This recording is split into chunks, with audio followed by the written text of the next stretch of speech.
Welcome back नाज़रीन। अब्दुल्ला साहब complete कीजिएगा। मैं कह रहा था जो अभी जब आप पीस की बात करते हैं तो हमारी जो सुपर पावर है जिसने $7 बिलियन का जो $700 बिलियन का जो असला छोड़ा हुआ है, हमें उससे भी बात करनी चाहिए कि ये आज जो आपका छोड़ा हुआ असला है ये हमारे खिलाफ इस्तेमाल हो रहा है। तो लिहाजा जब हम पीस की बात करते हैं तो जो इंटरनेशनल फोर्सेज हैं हमें उन्हें ऑन बोर्ड ज़रूर करना चाहिए। बिल्कुल सही है। नकवी साहब अभी जो बात की है कि हमें जो पॉलिसीज़ हैं अपनी वो देरपा बनानी चाहिए, अपने किसी की जंग के अंदर जो है वो नहीं खुद को झोंकना चाहिए।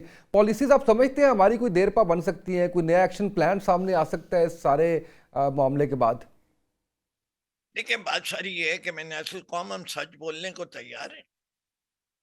अभी जी। आप अपने प्रोग्राम के अंदर ही देख लीजिए, मेरी बहन फरा हैं, उन्होंने तारीख का एक जायजा लिया, लेकिन तालिबान की हुकूमत इंस्टॉल किसने कराई थी? सबसे पहले पाकिस्तान से जाके मुबारकबाद किसने दी थी?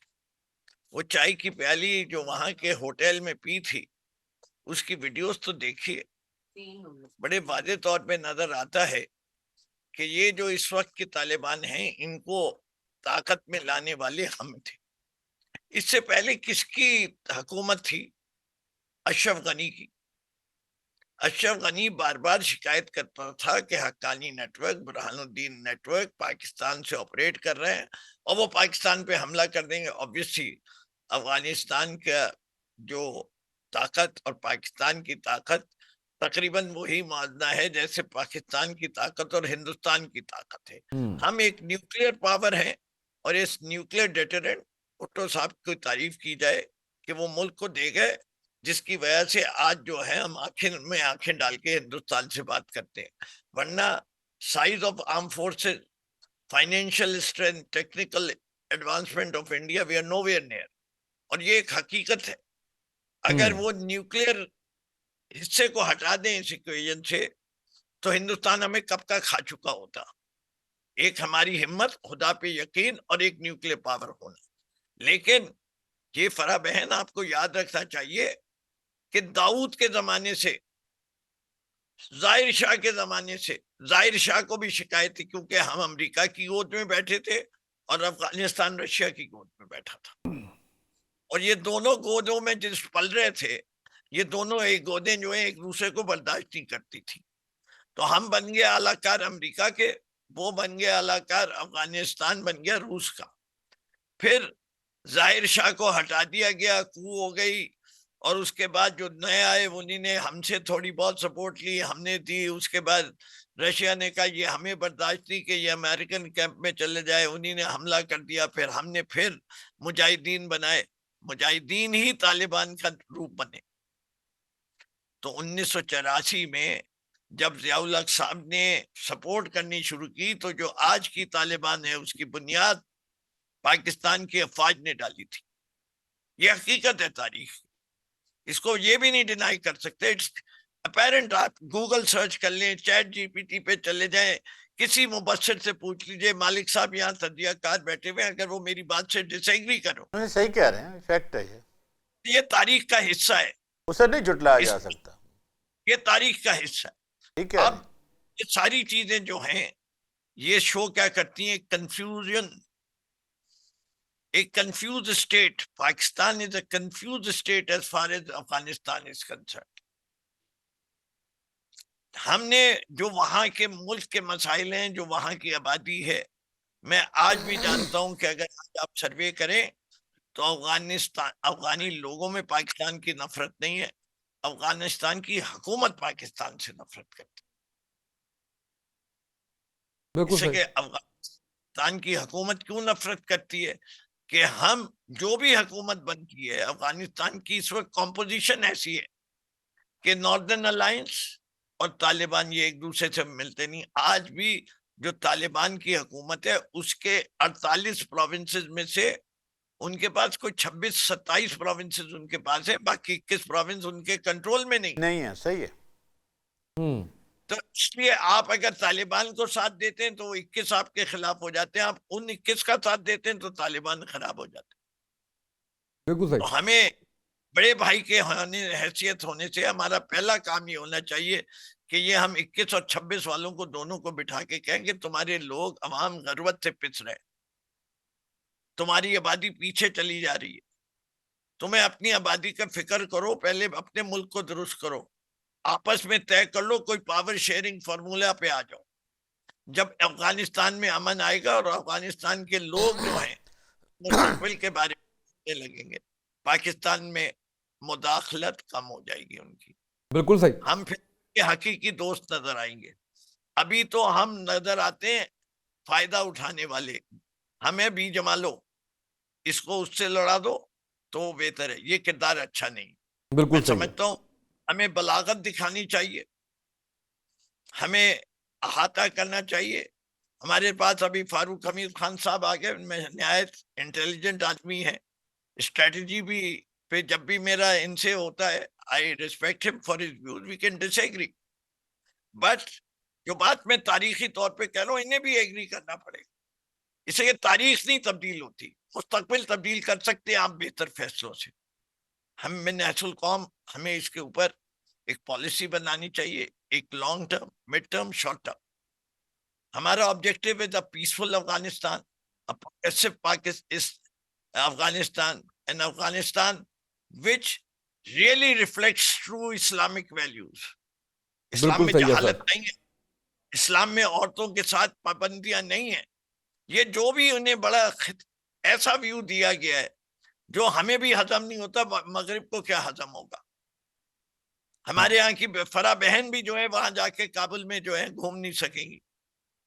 बिल्कुल सही है। मैं जरा तो फराह खान इसलिए साहब जी। हमें जो है आइंदा की पॉलिसीज बनाने के लिए बड़े सोच समझ के काम करना पड़ेगा। बिल्कुल सही है। फराह खान साहिबा, जैसे अभी बात कर रहे थे नकवी साहब भी, और हम सब भी जानते हैं कि इन दी एंड हमें जो है वो टेबल पे बैठना पड़ेगा, मुज़ाकरात करने पड़ेंगे। सफारत सतह पे कोई राबता हुआ अफगान हुकूमत की जानिब से? देखिए, हालात वाकई इस तरफ जा रहे हैं कि हमारे पास आपस में इंटरनली टेबल पे बैठने के सिवा कोई दूसरा रास्ता नहीं है। ये तो हमें क्लियर हो रहा है। तो क्यों ना हम ऐसे इकदामात उठाएं कि हम पहले खुद सर जोड़ के बैठ जाएं, तमाम पॉलिटिकल पार्टीज अपनी अस्करी क़यादत के साथ। ये भी मैं मानती हूँ कि हाँ ठीक है, जैसे नकवी साहब कह रहे हैं, पास्ट में कुछ ऐसे हालात थे। नकवी साहब, पास्ट में ना मैं थी ना आप थे, मैं तो और फिर आप, हालात आपको मैं बहुत पुराना हो चुका हूँ। तो जो आज के हालात हैं वो हमें बता रहे हैं, अगर आज हमने फैसला साजी करनी है तो जी हाँ, हमें अपने पास्ट को बिल्कुल सामने रखना होगा, क्योंकि पास्ट की बुनियाद पे ही हम आज और फिर आज के बाद कल जा सकेंगे। पहले तो हम ये डिसाइड कर लें कि हमने तालिबान के साथ मुज़ाकरात करने हैं, मुज़ाकरात नहीं करने हैं। तो यहाँ इसका पहला हिस्सा कि हम मुज़ाकरात करते चले आ रहे हैं। आप 2000 का स्टार्ट देख लीजिए, और उन मुज़ाकरात की ज्यादातर जो बुनियाद होती थी, ठीक है पाकिस्तान को भी अपने स्टेक्स थे, लेकिन तालिबान हुकूमत, यूएस, तालिबान हुकूमत और अफगानिस्तान हुकूमत, ज्यादातर ये चीजें आती थी। हम चाहते थे कि अफगानिस्तान में अमन रहे, अफगानिस्तान में अमन रहेगा क्योंकि हमने हमेशा उसको अपना इस्लामिक ब्रदर समझा है। तो हम भी पुरअमन तरीके से होंगे और ये हमारी ताकत बनेगा। ये पूरा रीजन जो है, जब इसमें अमन होगा तो कोई भी यहाँ से दुश्मन उठता है तो एटलीस्ट हम जो एक जबान वाले हैं, एक कल्चर वाले हैं, इस्लामिक कंट्रीज हैं, एटलीस्ट हम तो किसी ऐसे के खिलाफ खड़े हो सकेंगे कि फिर उसे भी सीधा कर दे कि जी इस खत्ते में हमें अमन चाहिए। उसमें हम किस हद तक कामयाब हुए? हमने इनके साथ दोहा एग्रीमेंट किया, हमने इनके साथ मरी पीस टॉक्स किए। उससे पहले एक लिस्ट है, अगर मैं आपको यहाँ बताना शुरू कर दूं तो 2 घंटे लग जाएंगे। तो सबसे पहले हमें आपस में बैठना होगा। देखें, छोटी सी एक मिसाल, कि जब हम फलस्तीन पर बैठ रहे थे ऐवान सदर में, तमाम पॉलिटिकल पार्टीज आई, अनफॉर्चुनेटली एक पार्टी नहीं आई। हमने इस बात को बड़ी शिद्दत से महसूस किया है, क्योंकि उनके भी स्टेक्स हैं। अगर कोई वहां पहुंचता है और चाय का कप पीता है, तो वो कौन से हालात थे, वो कौन सा दौर था। और फिर यहाँ पे जब खैबर पख्तूनख्वा में ये आग लगी हुई है, देखें करक में क्या हुआ, मेरा अपना जिला है वो। फिर उसके बाद कोहाट में क्या हुआ, बनू में, बाजौड़ में, आप जाते जाइए, यहाँ फितना, अल खवारिज फितना, अल हिंदुस्तान, ये सब कुछ यहाँ चल रहा है। तो साबित ये हो रहा है, हालात ये कह रहे हैं कि इनकी तरफ नरमी से ना देखा जाए, क्योंकि अगर हम में से एक तरफ इनको थोड़ा सा भी किसी भी वजह से सपोर्ट करती है, ये उसका गलत फायदा उठा बिल्कुल रही ठीक है। है, बिल्कुल उल्टा सही, हमें तकसीम आ रही है। बिल्कुल सही है। ब्रिगेडियर फारूक हमीद साहब, ब्रिगेडियर साहब किस तरह से देख रहे हैं तमाम तर सूरत हाल को, क्या ऑप्शन है पाकिस्तान के पास? बिस्मिल्लाहिर्रहमानिर्रहीम, बहुत शुक्रिया। देखिए, जो मोहतरम नकवी साहब फरमा रहे हैं वो बिल्कुल ठीक है। एक नहीं भाई, मैं मोहसिन नकवी नहीं हूँ। नहीं, मोहतरम नकवी मैंने मोहतरम कहा है, नकवी साहब। मोहतरम मोहतरम मोहतरम। अच्छा सर, मैं ये कह रहा हूँ कि जो नकवी साहब फरमा रहे हैं लॉन्ग टर्म बिल्कुल यही होना चाहिए कि Pakistan Afghanistan live as two brother Islamic neighbours in the true spirit of friendship and cooperation. और ये बात भी सही है कि हमारा जो हमेशा ऑब्जेक्टिव रहा है अफगानिस्तान के बारे में ये था कि हम देख रहे हैं peace and stability in Afghanistan, कि अफगानिस्तान में पीस और स्टेबिलिटी होगी तो उसका एक पॉजिटिव इफेक्ट आएगा पाकिस्तान की अपनी इंटरनल सिक्योरिटी और हमारा स्टेबिलिटी के मामला।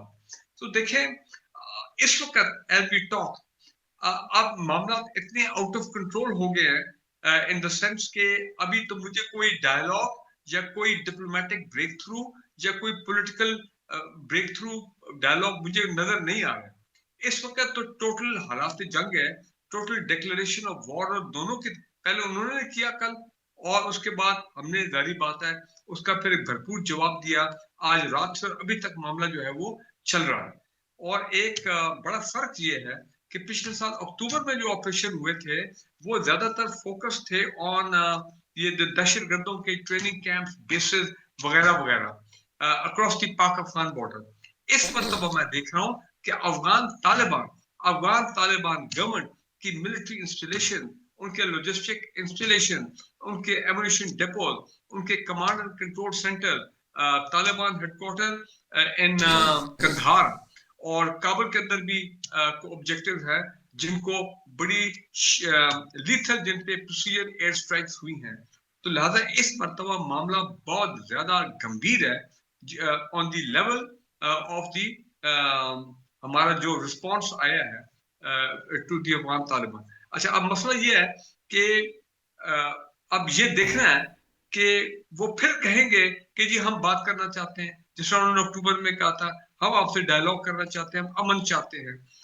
लेकिन मुझे लग रहा है कि इस मर्तबा ये पाकिस्तान की गवर्नमेंट और हमारी मिलिट्री बिल्कुल ये कहेंगे जी एक दफा हमने किया,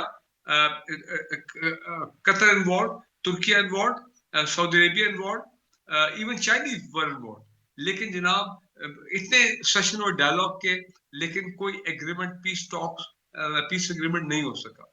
तो लिहाजा इस मर्तबा मेरा ख्याल है वो ये कहेंगे कि जनाब अभी let us pursue with this अपना very aggressive offensive strategy to make sure कि हम उनकी जो पावर जो उनके सेंटर्स हैं उनको एक तो पहले टोटली न्यूट्रलाइज करें, डिस्ट्रॉय करें, उनकी जो एबिलिटी है कि वो दहशतगर्दों को लॉन्च करें फ्रॉम अफगानिस्तान इनटू पाकिस्तान, उसको कैपेबिलिटी को खत्म किया जाए और इरिवर्सिबल नुकसान पहुंचाया जाए अफगान तालिबान के मिलिट्री के सेंटर्स एज वेल एज ये जो दहशतगर्द ग्रुपों के जो वहां पे सारे हैं मुख्तलिफ प्रोविंसेस में बॉर्डरिंग पाकिस्तान।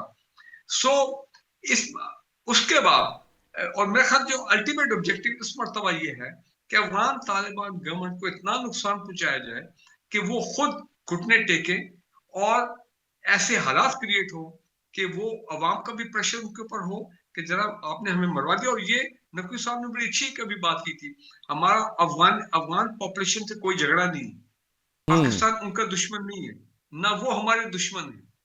मसला ये आ गया अफगान तालिबान का, जिन्होंने गठजोड़ कर लिया इंडिया के साथ, जिन्होंने गठजोड़ कर लिया इसराइल के साथ, अब ये बात सब खुल के ओपनली पब्लिकली हो गई है। तो एक बड़ा डेंजरस नेक्सस जो है वो एकदम बिल्डअप हुआ है अगेंस्ट पाकिस्तान। मेरा ख्याल है अफगान अवाम जो है, अगर ये मामला चलता गया और अफगान अवाम में गुर्बत का लेवल बढ़ता गया, ऑलरेडी आपको पता है ह्यूमन राइट्स के वहां पे क्या सूरत हाल है, और इंटरनेशनल ऑर्गेनाइजेशन यूनाइटेड नेशन भी कह रहा है कि जी ये तो एपिसेंटर ऑफ दहशतगर्दी बन गया अफगानिस्तान, ये तो ह्यूमन राइट्स का कब्रिस्तान है, ये लफ्ज इस्तेमाल किए गए। तो हो सकता है कि अफगान हुकूमत अवाम जो है वो ही खड़े हो जाए अफगान तालिबान के खिलाफ कि जनाब आपके आने से हमें तो कोई फायदा नहीं हुआ, हमारी तो गुर्बत में इजाफा हो गया, खाने को हमारे पास है नहीं, पीने को है नहीं, पहनने को है नहीं, अभी जो कुछ था वो भी तबाह हो गया, ये तमाम इन एयर बिल्कुल स्ट्राइक्स सही। में। एंड देयरफॉर वो जाए और वो अफगान तालिबान रिजीम को चेंज करे और वहां पे एक ऐसा सेटअप आए जो कि जिस तरह अभी नकवी साहब फरमा रहे कि वो और इंक्लूसिव हो, यानी कि सब लोगों को साथ लेके वो चले, ट्रूली रिप्रेजेंटेटिव गवर्नमेंट हो, क्योंकि अफगान तालिबान तो रिप्रेजेंटेटिव गवर्नमेंट नहीं है, ट्रूली रिप्रेजेंटेड हो, तमाम स्टेक होल्डर ऑन बोर्ड हो और पाकिस्तान के साथ एक नॉर्मल जो ब्रदरली नेबर की जो पॉलिसी होती है पर उसके मुताबिक काम चले। लेकिन इसको मैं ओवरनाइट होते देख नहीं रहा हूँ, बिल्कुल सही। अनलेस वो जो मिलिट्री ऑब्जेक्टिव्स हैं दे आर अचीव।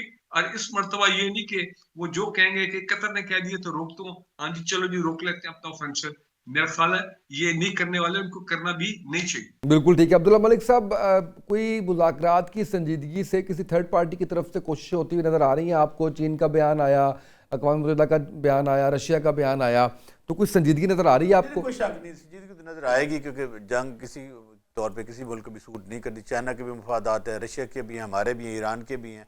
ईरान अपना क्राइसिस में है तो वो भी नहीं चाहेगा। देखिए, एक चीज़ जो गलत इंटरनेशनल कम्युनिटी हुई वो ज़रूर हुई, जिस तरह हमारी हुकूमत ने भी पिछले दिनों में कहा कि इंटरनेशनल कम्युनिटी को रियलाइज़ करना चाहिए कि जो दहशतगर्दी कार्रवाइयाँ हो रही हैं और जो दहशतगर्द वहाँ मौजूद हैं वो किसी भी वक्त दुनिया के लिए ख़तरा बन सकते हैं। देखिए, जब रशिया अमेरिका यहाँ से चला गया था उसके बाद वहाँ पर एक ऐसी मुस्तहकम हुकूमत होनी चाहिए थी, लेकिन आज तक ये जो हुकूमत है लेजिटिमाइज हुकूमत तो नहीं है। इसको ना तो यूनाइटेड नेशन ने माना ना किसी और मुल्क ने माना। अखलाकी तौर पर हमने बिल्कुल ये उनको मान रखा था, लेकिन इसके बाद एक ऐसी हुकूमत आनी चाहिए थी जो लोगों की ट्रू रिप्रेजेंटेटिव होती। वहाँ पर ह्यूमन राइट्स होते, ख़वातीन की तरक्की के लिए काम होता, वो एक इंटीग्रेटेड हुकूमत होती, उसकी अपनी सॉवरेंटी होती, होना चाहिए था। देखिए, ये नहीं हुआ, लिहाजा आज हम उसका खामियाना भुगत रहे हैं।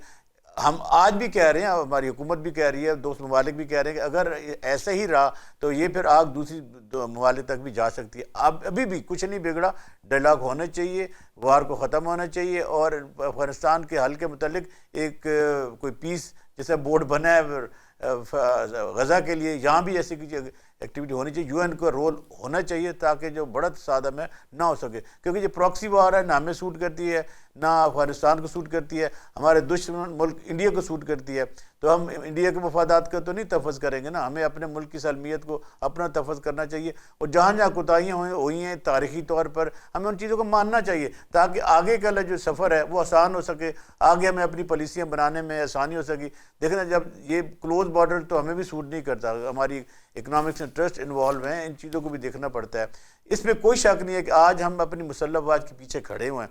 जो बच्चे शहीद हो रहे हैं हम उनको मानते हैं, हमारा खून है, लेकिन हम ऐसे भी नहीं छोड़ सकते कि वो हमें मारते रहे हम कुछ ना करें। देखिए, पहले तो टीटीपी कार्रवाइयाँ कर रही थी, जो लास्ट अब जो वॉर अटैक हुआ है वो तो तालिबान रजीम की तरफ से हुआ, लिहाजा रिटेलिएशन बिल्कुल सही थी, हमने सही किया।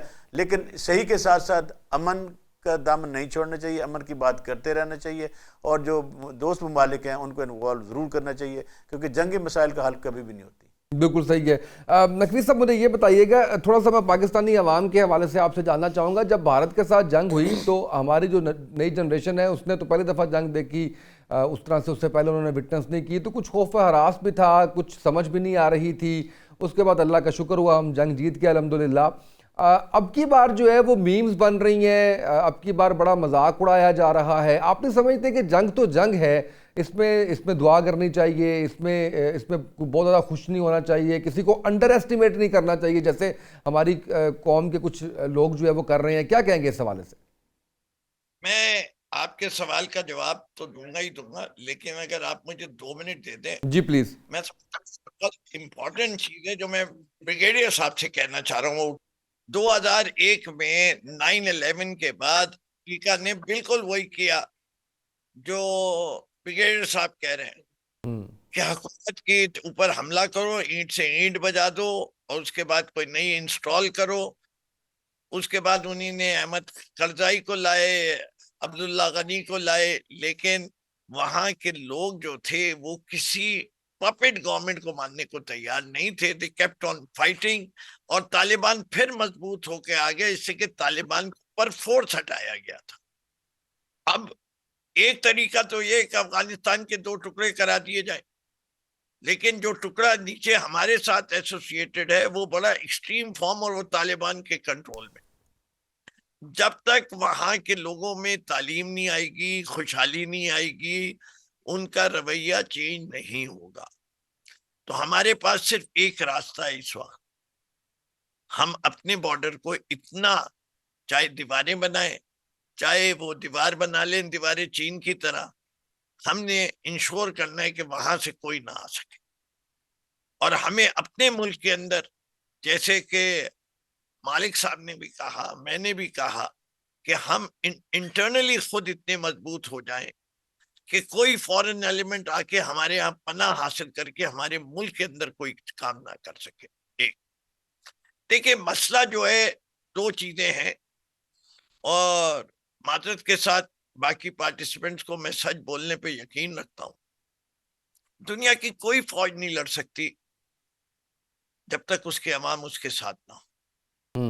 ये इस वक्त हकीकत है। पाकिस्तान के जो इस वक्त पाकिस्तान के अंदरूनी हालात हैं, ये मुमकिन नहीं है कि एक लीडर की पॉपुलैरिटी 85% पे पहुंची हो और जिसने उसको कैद किया वो भी पॉपुलर हो और उसके इकदामात को भी सराहा जाए।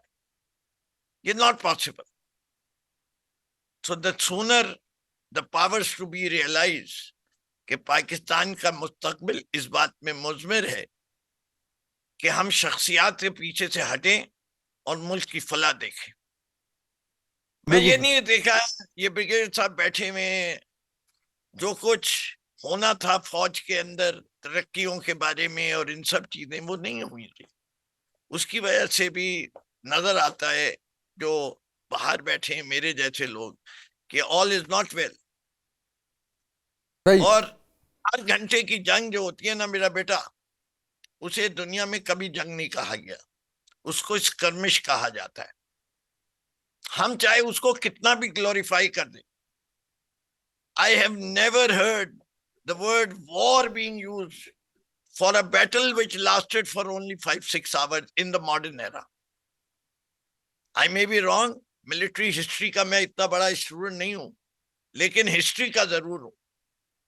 ब्रिगेड साहब मुझे करेक्ट कर सकते हैं कि अगर दुनिया में कोई और मिसाल ऐसी है जिसके अंदर एक 4 घंटे की स्कर्मिश के जीतने के ऊपर एक कौम जो है अपने आप को इतना सराहे।